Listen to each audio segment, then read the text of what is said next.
Usa ka pagtuo, usa ka tingog, usa ka katawhan.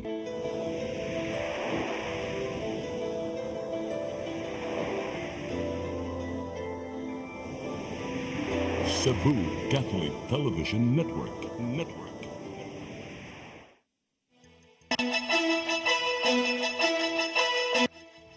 Uluhan sa mga balita sa Sayri 47. Petisyon batok sa giingong flying voters sa Dakbayan sa Mandaue, gibasura sa korte.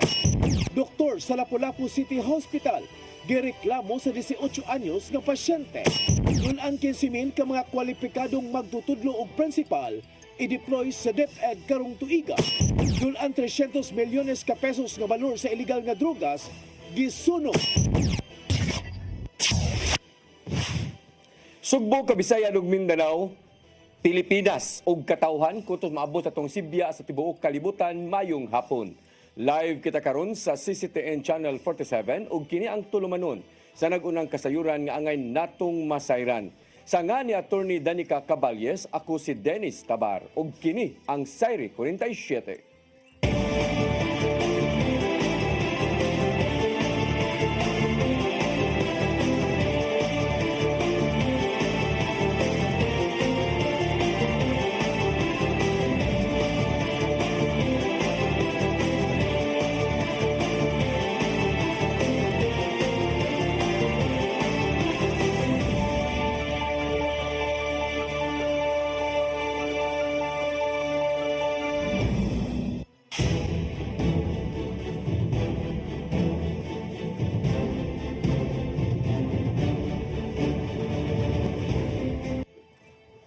Og karon sa kumpletong detalye sa atong mga balita, Municipal Trial Court Branch 2 ni basura sa petisyon batok sa giingong flying voter sa syudad sa Mandaue. Apan ang kanhi kapitan sa subang dako nga si Ernie Manatad ikatakdang moapilar sa maong desisyon. Ang kasayuran ihatod ni Mary Rose Sagarino. Gibasura sa Municipal Trial Court ang 28 ka mga petisyon ni Ernie Manatad, kanhi kapitan sa subang dako og nilansar pagkakonsihal sa Mandaue. Si Manatad ni sangat og petisyon pagtangtang sa 275 ka mga transfer voters ngadto sa listahan sa COMELEC tungod matud pa wala nagpuyo sa Mandaue. Sa desisyon matud sa MTC nga ang presensya sa mga respondents ato sa hearing wala ni tugma sa pangangko ni Manatad nga dili makit-an ang mga Pinoy-anan sa mga botante. Si Judge Francis Ayan Birondo gikutlo ang rekisitos aron makaparehistro. Kinahanglan 18 anyos ang edad pataas, lumulupyo sa Pilipinas sud sa labing minus usa ka tuig ug 6 ka buwan sa dapit diin siya mobutar. Matud niini nga ang 6 ka buwan gikan sa buwan sa eleksyon ug dili atol sa registration. Unang gireklamo ni Manatad ang registration sa mga transfer voters human na matikdan ang pagtaas sa ilang gidaghanon. Dili matud pa sila residente sa Mandaue subay sa gihimong verification. Sa usa ka text message, matud ni Manatad nga moapilar siya sa desisyon. Matud niini nga unom lang sa 275 ka mga botante ang nakatambong sa hearing ni adtong Lunes. Asoy niya nga ang kapakya sa pagtambong sa mga respondent o sa kaebidensya nga dili sila tinuod ng mga residente o wala sa ilang mga giangkon nga barangay. Una na niyang gipadayag ang kabalaka bahin sa posibilidad nga kining mga botante mahimong makaimpluwensya sa resulta sa umaabot nga eleksyon. Mary Rose Sagarino, CCTN News. Mayor Raymond Alvin Garcia ni mando usab nga ilakip sa pagtangtang ang mga frame sa mga lansang gikan sa mga gipanglangkat nga campaign posters. Kini aron masiguro ang kalimpyo sa palibot taliwa sa kainit sa politika. Ang kasayuran ihatod ni Gian Navarro. Gimanduan usab ni Mayor Raymond Alvin Garcia ang mga hingtungdang buhatan sa Cebu City Government nga ilakip usab sa pagpanangtang ang mga frame ug lansang nga ana sa mga punuan. Subay kini siyang mando nga pangtangtangon ang mga campaign posters nga nagbabag ilabi na daplin sa kalsada. Pipila ka adlaw human ni mando. Nabantayan niya nga adunay mga dapit nga dili pa hinon igo human gitangtang ang mga campaign posters og tarpaulin. Pinaagi nini, mas mohapsay pa ang lagway sa palibot taliwa sa init nga panagbangi sa pamulitika. Apan gitataw usab sa mayor nga walay pili ang pagpanangtang sa campaign posters, lokal man o nasyonal nga mga kandidato. And you know very well that they are from different parties ng BOPK diha, na ang Barog diha. Unanimous man sila. Ningon hangyo sila nako nga pangtanga in town ang mga tarpaulin. So that is exactly what I am doing. Malokal man. Kini ang nahimong lakang sa Cebu City Government, human nanawagan mismo si Consel June Alcofer bahin sa mong hangyo. Hinuon daling gilusad sa Cebu City Environment and Natural Resources Office, CESET o probe ang ilang bersyon sa Uplan Baklas aron panangtangon ang mga poster sa punuan ug poste. No, so karotang-tang, and even my own tarpaulins was not spared. Everybody, we have to lead by example. That is very important. Subay usab binuon kini sa nimong panawagan nimbag uhay lang sa Department of Environment and Natural Resources 7 sa pagtangtang sa campaign posters sa kakahuyan. Ilabi na nga nakalatid sa balaod nga ginadili ang pag-injure sa mga punuan sa kahoy. Gian Navarro, CCTN News. Ni minus gadto sa 2.5% ang inflation rate sa Central Visayas niadtong buwan sa Enero 2025. Suma sa Philippine Statistics Authority nga mimubo kini gikan sa 2.9% nga inflation kung mahimong dagan sa presyo sa mga palaliton niadtong Disyembre 2024. Gikataho sa PSA7 statistical specialist nga si Peter Infestan nga nag-una sa hinungdan sa pag-ubos sa inflation mao ang pagbalay kon housing nga bayranan sa kuryente, tubig, gas ug uban pa. Gisundan kini sa transportasyon ilabi na sa mga sakyanang pandagat.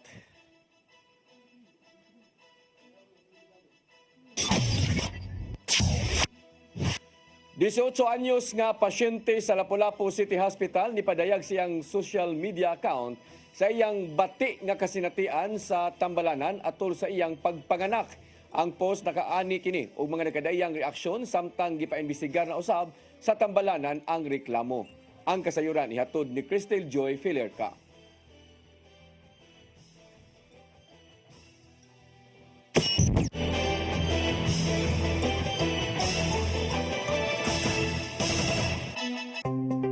Discover the beauty of the Philippines.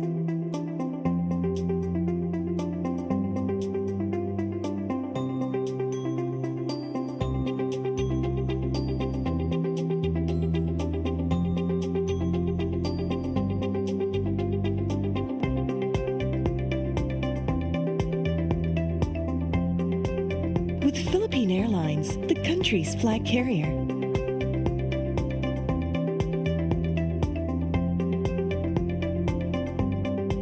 The airline that lets you feel the warmth of the nation.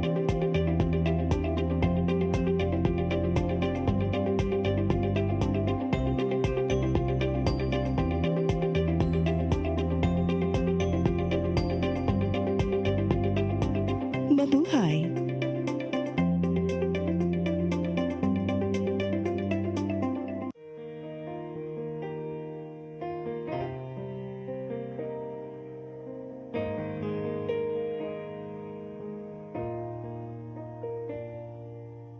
Heal me, O Lord, and I will be healed. Save me, and I will be saved. Heal me, O Lord, and I will be healed. For you are the one I praise. You are the one I praise. Sing it with me. Heal me, O Lord, and I will be healed. Save me, and I will be saved.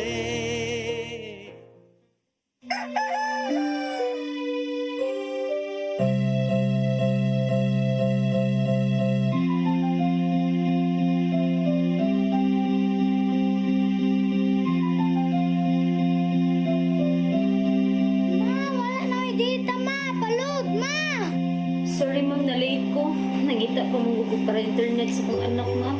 Ay, wala na yung problema. Pag-sinisibo. Sinisibo, sinisibo. For your internet connection, And for the signal of your cable TV. so fast and straight the transmission to your phone. Sinisibo. Sinisibo, sinisibo. Offers you to have fiber optics. For your viewing experience, perfect and clear so far. So great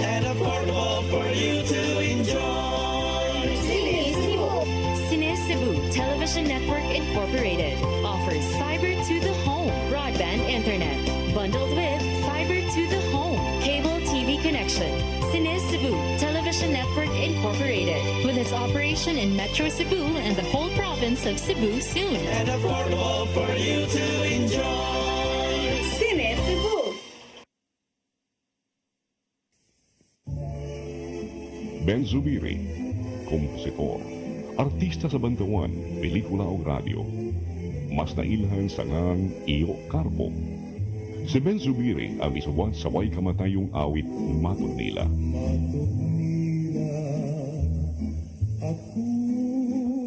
Alang sa uban, ang matod nila usa ka cultural anthem sa mga Cebuano. Kawa sa matod nila, si Ben Zubiri usab ang misuwat sa mga immortal nga awit sama sa ikaduhang bathala. Alma Bonita, ang palad ng buo, gugmang gibati ko, pasayawa ko daay. Si Ben Zubiri namatay niya atong 1969. Apan ang iyangan, buhi kanunay sa kasing-kasing sa mga taong padayong nag-awit sa iyang mga komposisyon. Ben Zubiri, garbo sa Subo. Subo ano ni? Sa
siya kay iya lang hok-hokon og iya lang oto-otoon. Ay sayawin day, surahin day, surahin day, surahin day.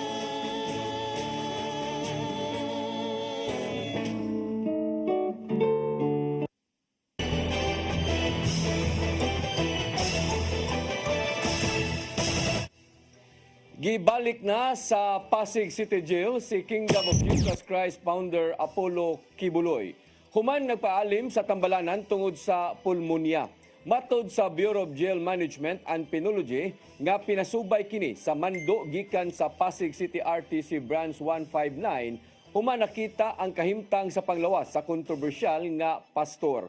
Sumapa ni BJMP spokesperson Jerix Bustinera nga gikinahanglang ibalik sa bilangguan si Kibuloy kuno galing way nakit-ang gipamati na sa iyang lawas. Sa milabay nga buwan gitugutan sa korte si Kibuloy nga magpaayo sa government hospital human nasayod nga naigo kini sa pulmonya.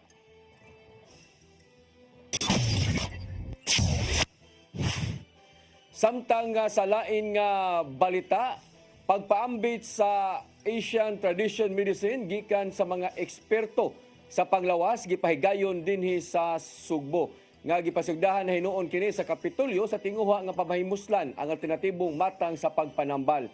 Apan sa dili pa niining mao nga balita ato tong balikan katong report nga giingon nga gisusi na karon sa kagamhanan sa dakbayan sa Lapu-Lapu, ilabi na sa tambalanan sa Lapu-Lapu, kalabot ining usa ka pamasangil nga dunay dili maayong pagtratar sa usa ka doktor diya sa ilang pasyente sa Lapu-Lapu. Atong dawaton ang report ni Crystal Joy Filierca. Kini mao ang post sa usa ka 18 anyos nga si alias JL sa iyang social media account ni adtong Domingo. Kung diin gisaysay niya ang iyang nasinati sa usa ka doktor nga mo'y nagpaanak kaniya ni adtong Enero 26 sa kadlawon. Sa post ni alias JL, matud niyang mga sakit nga pulong ang iyang nadawat gikan sa maong doktor. Maong iya lang kining gihilom tungod sa gibating kahadlok. Apan tungod kay dili na kini niya matago, hinungdan nga iya kining gipost sa iyang social media account. Sabi mo, mga pila pa ka weeks ba nga magsige siya flashback sa ako. Mo to, nakadesisyon ko nga i-post bitaw siya nga. Kay, kuan man sa, para sa makitaan tong katong kakuyog na ko ba? Katong kadungan na ko bitaw. Human ang maong post, nakaani siya og nagkadaiyang komento. Adunay uban nga nipahayag usab sa ilang gibati nga susamang sitwasyon usab ang ilang nasinati. Tungod sa mga nagchat kaniya, didto niya napamatud-an nga dili lang siya maoy nahitabuan niini. Apan wala usab malikayi nga adunay wa mituo kaniya. Gani ni adtong Lunes, adunay ni adto silang panimalay aron sa pagpadelete sa maong Facebook post. Ibang ko na sila diha, na si panawag na mo. Kung sige ma'am, sud na lang mga. Wato ni hangi diri. Nga na sila nga. Mo lagi na ko ni madamay nga kanang dili ko no ingana ang batasan ba pero kuan nagtinarong ko nag serbisyo niya madamay ra oton ni sabot lam sad ko nya moto kuan ako nang Human niya madelete ang maong post na tinga siya nga gipost siya sa social media account ni Mayor Junard Hongchan nga walay kamatuoran ang iyang gisaysay sa social media. dito ni comment ko Katong sa post nga yung ko nga unsa nganong ako may nagbot-bot og storya ana ba nganong magbot-bot mako storya o to pag sunod ako balik dili naman makita yung post deleted na niya block na sad ko. Tungod sa iyang pag-delete ni ini, nakadawat pa siya og mga pagsaway nga nabayaran siya aron nga magpakahilom. Kagahapong adlaw, nakikita ang hospital administrator sa Lapu-Lapu City Hospital nga si Dr. Leonard Kevin Omnes ngadto sa reklamante aron sa paghusay ni ini. Ato sa mong higayon, nahinabi ni alias JL ang doktor nga iyang gireklamo, pinaagi sa tawag og nangayo kini og pasaylo kaniya. Sigon pa ni alias JL nga mapasaylo ra niya ang maong doktor apan gusto niya nga mag-public apology kini human nga siya maoy na bash online. Sani ingon si mama nga kuan lagi mag-public apology kay ug sa ilaha daghang nadamay sa amo apod. Kinabash man sad ko nga nabayran ko no ko mo lang gidelete. Ya na-post bitsig ko ni kuan mayor nga fake ko no ko gamog na mong daog storya mo to dito sugod nga dagan kini storya na ko nga ay nabayran ka no ana mo na. Samtang gitataw sa inahan ni alias JL nga ang pagpadayag sa gibati sa iyang anak sa social media walay tumong nga mangdaot sa hospital. Ano ba nga? Kuan ba yan na ma'am no? Verbal harassment ba yan na? Bisan di ba naanas ilang gipanumpaan nga bisag bunsa estado sa tao mo serve sila kay public servant sila. Samtang nipagawas na usab og official statement ang Lapu-Lapu City Hospital. Sa pagkakaron, nagpadayon pang ilang investigasyon ug mipasalig ang hospital administrator nga si Dr. Omnes nga tukmang aksyon ang iyang buhaton kung unsa man gani ang resulta sa ilang investigasyon. Crystal Joy Filierca, CCTN News. Department of Education mo deploy og dulan 15,000 ka mga kwalipikadong magtutudlo og principal karong tuiga. Kini ang gihimong lakang subay sa gihong kakuwang karon sa nga nagdumala sa matag public school. Ang kasayuran ihatod ni Gian Navarro. May pasalig ang Department of Education nga ma-deploy og dulan 15,000 ka mga kwalipikado magtutudlo og principal ning tuiga. Sumapa nila nga gipaubos sa karon sa makuting pagsusi ama nang apply sa pagka-principal sa mga public schools. Sa report gikan sa 2nd Congressional Commission on Education, kun EDCOM 2, moabot sa 55% sa mga public schools ang nag-operate bisan og walay principal. Pipila sa mga nakit-ang factors, mao ang ubos nga passing rate anang sa National Qualifying Examination for School Heads, taas nga turnover rate sa mga sakop ug kakuwang sa mga kwalipikadong kandidato. Dugang pa sa DepEd nga kuwang kayo ang mentoring kon pagtudlo alang sa mga modumala sa tunghaan. Aron masulbad ang mga problema, i-deploy nga to sa mga eskwelahan ang dulan 8,000 ka mga nakapasar sa pagka-principal. Samtang gisubay na ang mga magtutudlo sa DepEd aron masuta kung i-promote ba sila sa pagka-head teacher sa eskwelahan. Sumapausab ni DepEd Secretary Sani Angara nga ang kakuwang sa mga principals ingon man mga magtutudlo may nakapaaghat kanila sa paghimo sa maong dinaliang lakang. Gian Navarro, CCTN News. Center Island sa intersection sa MC Bruni Street o sa UN Avenue at ubangan sa Dakong Mall sa Mandawi, gitangtang na alang sa ipatuman nga bag-ong traffic scheme. Usa ka traffic light ang gimaniobra sa artificial intelligence usab ang ibutang sa mao nga lugar. Ang kasayuran ihatod ni Mary Rose Sagarino. Gikubkob na ang pedestrian refuge island sa intersection sa UN Avenue ug MC Briones Street at ubangan sa Pacific Mall sa Mandawi. Gisibog na usab sa kilid ang traffic light sa lugar. Kini kabahin sa ipatuman nga bag-ong traffic scheme nga gilauman nga makapaluag sa trapiko sa dapit. Sa bag-ong traffic scheme, himuon ang 4 ka lane ang southbound, 2 ka lane paingon sa Cebu City ug 2 sad ang pa-left turn paingon sa Lapu-Lapu City. Ang ruta sa mga sakyanan nga padung sa Konsolasyon ug sa amihanang bahin gi-adjust usab aron mas magamit ang taytayan ibabaw sa Butuanon River. So by that dako na jud og kanang development ang habwa lang ana kung imong tan-aw niya using 3 phases sa traffic light dako na gyud na og tabang sa ato ang pag-decongest sa ato ang traffic. Gawa sa pag-adjust sa lane, usa ka AI-powered traffic light ang gikatakda nga i-install aron ma-detect ang gidaghanon sa mga sakyanan sa matagdan ug i-adjust ang oras sa traffic light. Ang advantage ana is kuan jud kayo ang decongest ang pag-decongest nimo sa kanang traffic ang sa queuing dali na lang siya. Di kay karon manggon kung when you speak of kanang fixed na traffic light no sa kuan kung mao na siya 100 na imong gibutang diha maghuwat gyud 100 bisan pag wala na naka-queuing.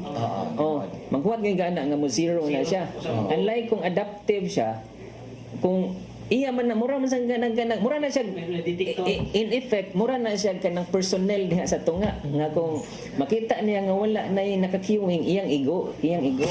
Gikatakdang ipatuman ang bagong traffic scheme sa dili pa matapos ang Pebrero. Sa pagkakaron, isemento ang gikubkob nga Center Island ug itupong sa daan. Human niini, i-install usab ang sensor alang sa AI traffic light ug signage. Mary Rose Sagarino, CCTN News. Gikonfirmar sa Malacañang nga mikanaog na sa katungdanan karong adlaw si Jaime Bautista isip kalihim sa Department of Transportation.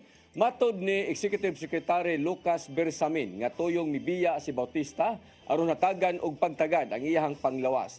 Hulipan siya ni Vivencio Benz Dizon og nga nagpadayon ang transition uban sa grupo ni Bautista. Nahimong presidente sa Business Conversion and Development Authority ang og Presidential Advisor on COVID-19 atol sa Administrasyong Duterte ug usa sa mga atimanon sa DOTR ubos sa katungdanan ni Dizon mao ang pagtiwas sa Cebu Bus Rapid Transit. Pagpaambit sa Siam Tradition Medicine gikan sa mga eksperto sa panglawas gipahigayon dinhi sa Sugbo. Gipasiugdahan ni noon kini sa Kapitolyo sa tinguha nga mapahimuslan ang alternatibong matang sa pagpanambal. Ang kasayuran ihatod ni Gian Navarro. Nakahigayon ang mga eksperto sa panglawas gikan sa managlaing bahin sa Asia sa pagpaambit sila mga sekreto o pagtuon bahin sa traditional medicine dinhi sa Sugbo. Atol kini sa tulo ka adlaw nilang Cebu Health Summit on Asian Traditional Medicine nga gipahigayon sa Vicente Soto Memorial Medical Center. Gipasiugdan kini sa Kapitolyo sa tinguha nga mapahimuslan sa mga medical sector ang kaayo bahin sa alternatibong medisina. Gitambungan kini sa mga doktor gikan sa Fujian Province, China, ingon man ubang eksperto gikan sa India, Korea, Pilipinas ug uban pa. Apil sa mga napaambit mao ang mga batid gikan sa Philippine Institute of Traditional and Alternative Healthcare kon PITAC nga maoy nangampanya sa herbal medicine. Nasayran nga resulta kini sa nimong diplomatic relations tali sa probinsya sa Cebu o Fujian, China diin usa sa magyatagan ng pagtagad mao ang medisina. Isip bugti sa nimong pag-abi-abi sa diang anapa sila sa China. Tuyong gidapit ni Gobernador Gwendolyn Garcia ang maong mga batid aron makapaambit. You in order to perhaps shall we say, narrow that great divide between traditional and alternative healthcare and Western-style medicine, because one need not cancel out the other. Sukat sa mga labing mga tuig, usa sa mga gibarugan sa liderato ni Garcia mao ang pagpahimo sa alternative medicine. Ilabi na panahon sa kaniadtong COVID-19 pandemic diin giduso niya ang alternatibong matang sa pagpanambal bisan pa man og gisuway siya sa ubang mga doktor. In order to assure that public health, at least as far as my responsibility is concerned, that the health of the Cebuanos may be assured, because traditional Chinese medicine, Ayurvedic medicine, traditional and alternative healthcare will now be made readily available. Mao naninguha ang Kapitolyo nga pinaagi sa naisgutang kalihukan nga mahuman og mga adlaw. Mas masabtan sa ubang mga doktor ang kaayo sa alternatibong medisina. Kini aron mapahimuslan usab sa ubang mga Sugbuanon. Gian Navarro, CCTN News. Labing dako nga theme park sa Kabisayan ug Mindanao mogamit og renewable energy gikan sa First Gen Corporation. Buot suportahan sa duha ka mga habig ang pagminus sa carbon emission alang sa kayuhan sa kalikupan. Ang kasayuran ihatod pagbalik ni Gian Navarro. Magtinabangay na ang Fusion Land ug ang First Gen Corporation aron sa hinay-hinay masalbar pa ang kalikupan sa kalibutan. Nagpinirmahay ang mga kadagkuan sa managlayng kumpanya aron paimuslan ang renewable energy sa Anjo World Theme Park nga nimutang sa lungsod sa Minglanilla.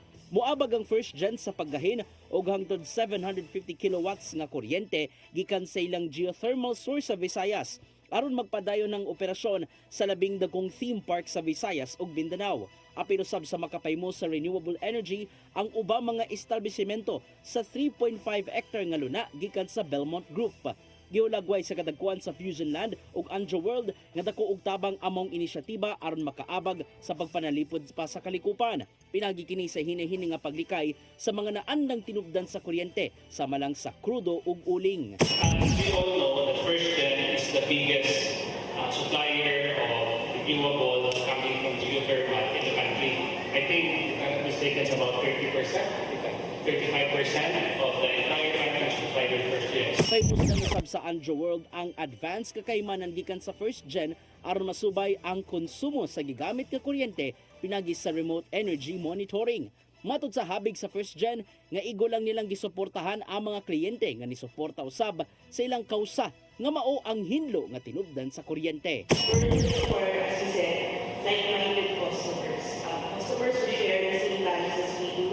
Customers who value sustainability and are really looking to decarbonize their operations. Gipagtinaw sa managlaing habig ang pagtinabangay aron mas maatiman pa ang kalikupan ug magpabiling walay putol ang kalipay sa matag pamilya. Like any great love story, this union is built on commitment, trust, and a shared vision. Except instead of chocolates, we're bringing the clean energy and innovation. By choosing First Gen, Belmont One and Anjo World Theme Park will now be able to experience first-hand business benefits of renewable energy and our remote energy monitoring system. This will help your business achieve cost savings, operational efficiency, and have a cleaner energy source for your operations, thus reducing your dependence on fossil fuels. Navarro, CCTN News.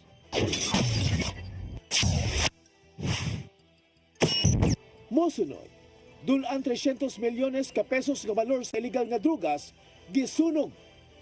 Kana og daghan pa mga balita sa pagbalik sa Sayre 47.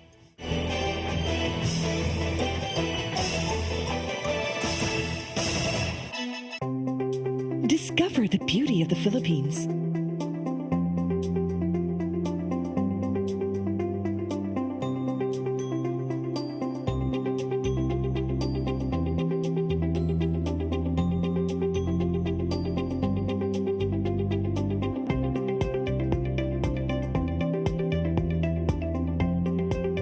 With Philippine Airlines, the country's flag carrier.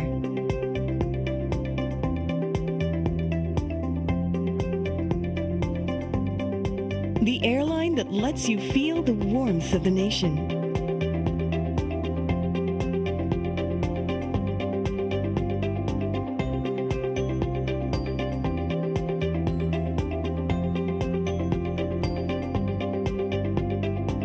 Mabuhay!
Sorry ma'am, na-late ko. Nangita pa mong gugod para internet sa kong anak ma'am. Ay, wala na yung problema. Mag-sinisibo! Sinisibo, sinisibo. For your internet connection. And for the signal of your cable TV. So fast and straight the transmission to your home. Sinisibo!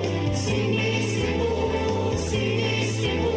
Offers you to have fiber optics.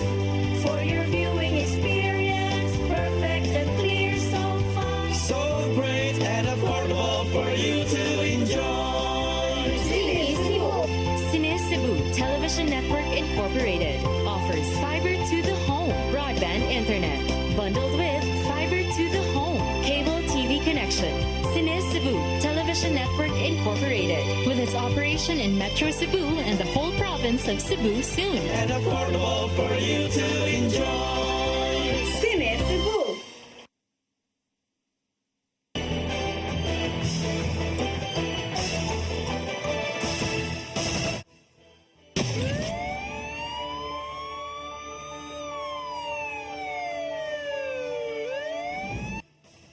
Balik sa ato mga balita, dulaan 300 milyones ka pesos nga kantidad sa illegal nga drugas nga nasakmit sa PNP ug PDEA gipang sunog sa usa ka punerarya sa dakbayan sa Sugbo.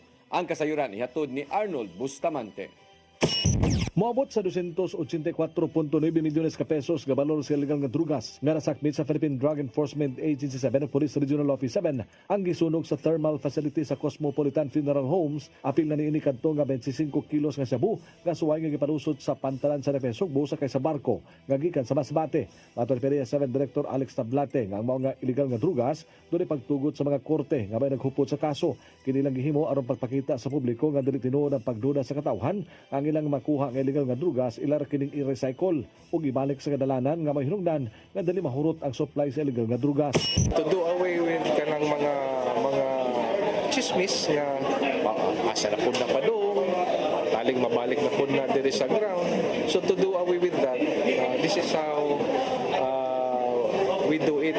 Kumbaga mao ni ang atong gibuhat nga immediately upon filing sa case mismo sa court, at the same time nag-file na yung taong motion for immediate destruction.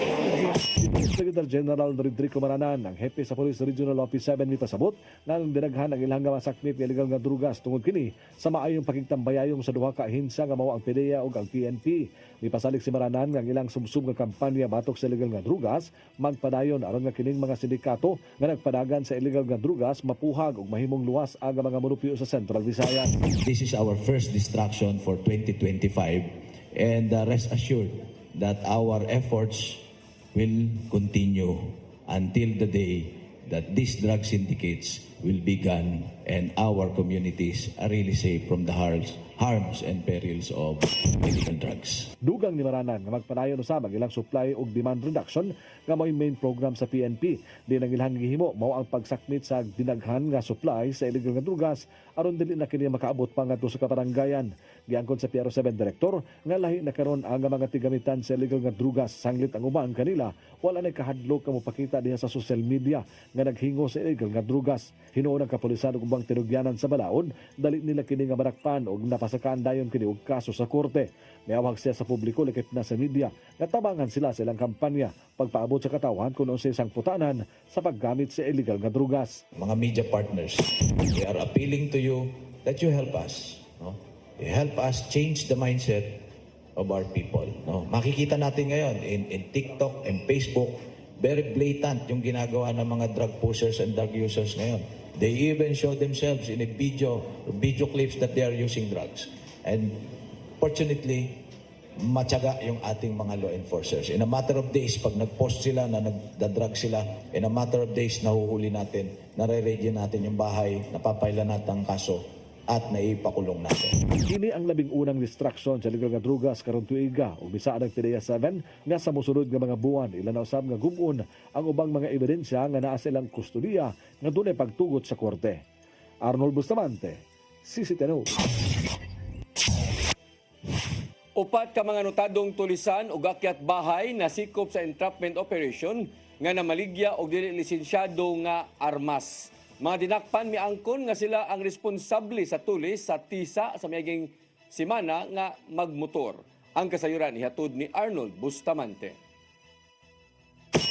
Napusasan sa mga sakop sa Criminal Investigation and Detection Group Regional Special Operations Team ang upat ka mga lalaki nga gitumbok responsable sa pagpanulis, akyat bahay o pagpangarnap og motor sa barangay Tisa sa Dagben Sugbo alas 9:30 gabi sa sitio Angay-Angay barangay Tuong nga Bukidnon dapit sa siyudad sa Sugbo. Ang mga nadagpan gilang silang Jamie Babaw Paraiso, 20 anyos, taga sitio Angay-Angay barangay Tuong, Edsel Narvasa Caballero, 39, taga sitio Lower barangay Tuong, Jake Babaw Paraiso, 21, taga sitio Angay-Angay Tuong ug James Buntilaw Sabal, 25 anyos, taga sitio Taytayan sa barangay Buhisan. Nakugikan kanila ang tulo ka kalibre sa 45 nga pistola, lagip na aga mga magazine ini, unom ka buhing bala ug usa ka pakete sa gituang shabu ug lagip sa nakuha ang usa ka motorsiklo nga magigamit sa transaksyon sa armas. Mato ni Police Captain Joel Diparini, ang hepe sa CIDG Regional Special Operations Team, nga nagadawat sila og impormasyon gikan sa usa ka kasaligang tinubdan nga namaligya og mga armas kini si Jamie Paraiso nga tungod ani ila ning gitransak nga mopalit sila. Sa dihang ilang nasabot kung asa sila magkita,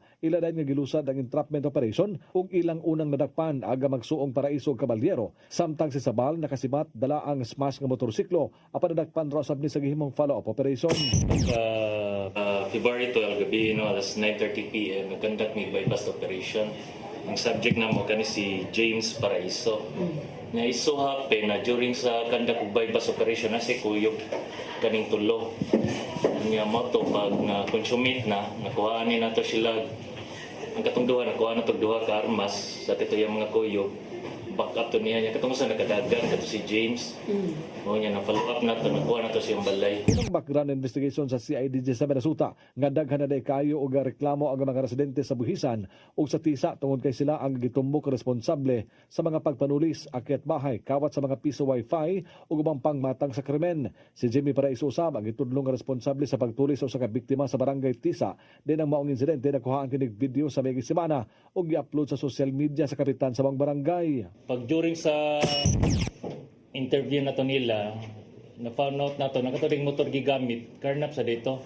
Smash na motorcycle, motong motora sa nagigamit nila sa katong tulis, katong nahitabo last week bitaw, katong sa Santa Teresita o sa Cabarrubia Street, katong nag-trending ito siya, katong nakuha sa video. Iangko ni Paraiso nga mamaligya siya og armas apan walay labot matod pa ang tulo niya ka mga kauban sanglit na apil lang kini tungod kay ni kuyog sila sa transaksyon. Ibaligya niya ang matag usa ka armas sa tag 15,000 pesos diin ila raw usab ni nga gipalit sa ilahang nga kaila nga mamaligya ig armas. Ang usa sa kauban ni Paraiso nga si Caballero mibutya nga usa lang siya ka construction worker ug napugo sa pagtabang kang Paraiso nga mamaligya ig armas tungod sa kalisod.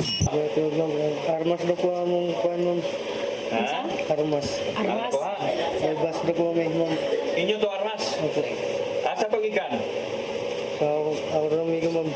Ano nga dala-dala mo mga armas sir? Amo na ibaligya pa doon. Lisensyado to? Dili.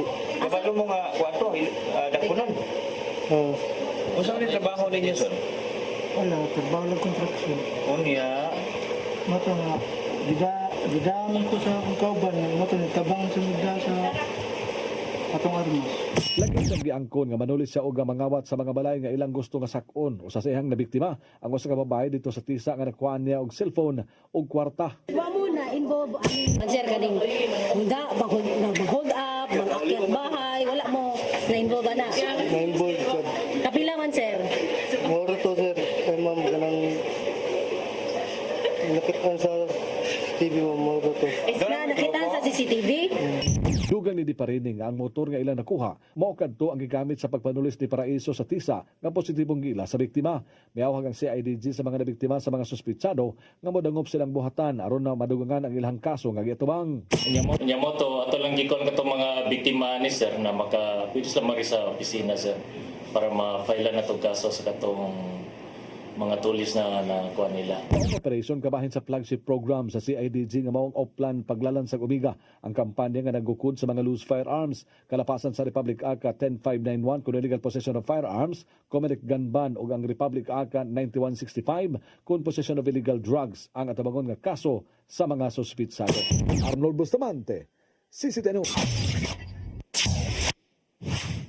Nakuhaan og 7 ka pakete nga gidudahang shabu ang usa ka high value individual sa buy-bust operation sa kapulisan kagabi sa sitio Maxima, Barangay Punta Inganyo, Dakbayan sa Lapu-Lapu. Giila ang dinakpan nga si Alan Talingting Arong alias Brooks, 50 anyos, usa ka mananagat og residente sa sitio Malingin sa naasoing barangay. Si alias Brooks kapin usa ka semana nagibantayan sa City Intelligence Unit o sa City Drug Enforcement Unit human sila makadawat og report. Sa dihang nakumpirmar sa kapulisan, nilusad sila og buy-bust operation nga niresulta kini sa pagkasakmit sa 50 gramos sa illegal nga drugas o nga nakatidad usab og 340 mil ka pesos. Matod ni Colonel Dian Agustin, ang acting city director sa LCPO, nga padayon nilang pahugtan ang ilang operasyon aron mapugnan ang pagkatap sa gindandiling drugas sa ilang syudad.